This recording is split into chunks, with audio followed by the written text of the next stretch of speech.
Well, when I was a boy in high school, I lived in London, England.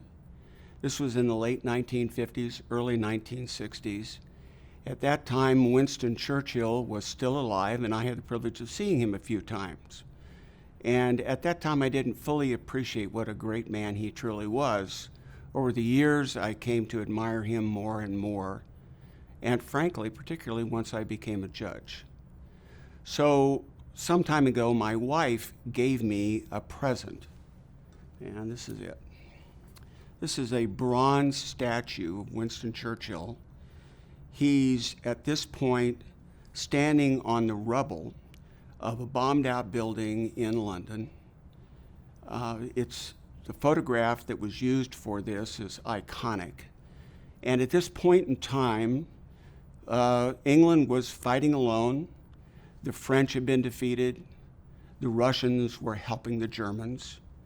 America was not in the war at the time, and everybody at the time was betting that England would soon cave in and quit. So just imagine, here's Winston. He's standing on this rubble, this mess that he's got in his hands, and I look at him and I think, I wonder what he's thinking.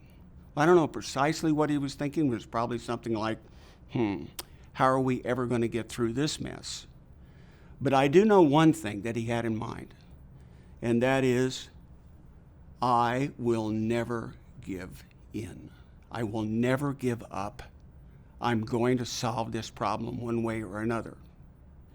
And that's exactly how I stand on the rubble of some messes, namely litigation matters that need to be litigated, and find a solution working with people.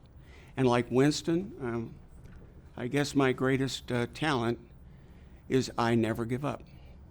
And I will never give up on you or your case.